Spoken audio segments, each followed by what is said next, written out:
Gusto ng Boston Celtics na magkampiyon bawat taon. Yan ang kanilang goal, yan ang kanilang standard, yan ang kanilang expectation.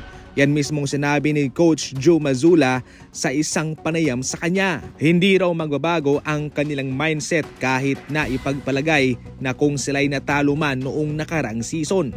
Nagpasalamat sila dahil nagkampiyon sila noong last season mga idol at ito'y kanilang gagawin daw bawat taon. Ayon kay Coach Mazzulla, we want to win a championship every single year. Yun naman daw talaga ang rason kung bakit naglalaro. Yun ang number 1 na misyon sa simula at mapahanggang sa ngayon. Isang malaking pagsubok yan para sa Boston Celtics ang magkampiyon bawat taon. Kinakailangan mo na ma-maintain ang mga manlalaro mo dahil syempre kapag kayo'y palaging nagkakampiyon, tumataas din ang value ng mga kontrata niyan. Well, aabangan natin yan.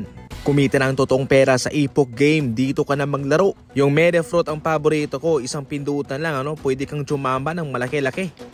Mayroon pang color game, mayroong Dragon Tiger, pipili ka lang dyan, napaka-basic manalo rito. Para makapaglaro, pinutin ang link na nasa comment section at mag-fill out, magparehistro muna. Yung phone number mo, gumawa ka ng password mo, yung referral ID, isama mo na rin. Pagkatapos, pinutin lang ang send at magpapadala yan ng verification code at siyang ilalagay mo dyan. Mayroon kang matatanggap na daily bonus araw-araw na pwede mong gamitin. Pwede ka na makapaglaro, mag-cash in mga idol, at manalo ng limpak-limpak. Saan ka pa? Dito ka na sa Epoch Game.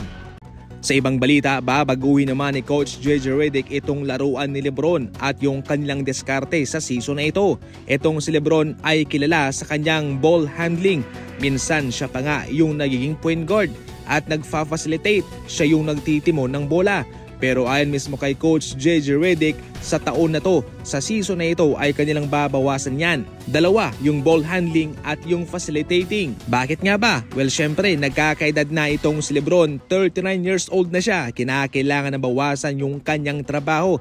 Hindi na po pwedeng siya na yung gumagawa ng lahat dahil napapagod na siya Kahit na hindi man nakikita sa kanyang pangatawan, pero syempre hindi mo na paabutin pa na mangyari yun. Maliban dyan, priority nga ni Coach JJ Redick na magkaroon ng maraming ball movements sa kanilang kupunan. Kumbaga lahat ay nakakahawak ng bola, hindi lang sa isang manlalaro, 2 o 3. Kumbaga lahat-lahat ay magkakaroon ng tsansa. Samantala, naglabas naman ng kanilang prediksyon ng ESPN sa future power rankings ng NBA sa 2027 NBA season.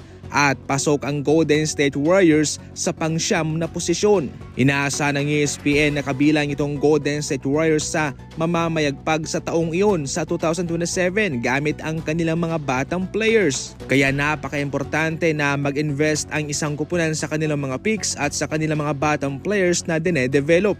Maliban sa Warriors, heto pa ang laman ng future power rankings. Pang-10 ang Spurs, pang-8 ang Minnesota, pang-7 ang Houston Rockets, pang-6 naman ang Denver Nuggets, pang-5 ang Dallas Mavericks at pang-4 naman ang Philadelphia 76ers. Sinundan ng Knicks sa pangatlong posisyon at sa pangalawa ang Boston Celtics at ang naunguna ang OKC Thunder. Definitely hindi na ako nagulat dyan considering na ang lalakas ngayon ng OKC Thunder. Imagine ang babata pa ng kanilang mga manlalaro pero kanilang dinumina ang Western Conference sa regular season at kaya imagine kung tumungtong pa yan sa mga kalagitnaan ng kanilang NBA career.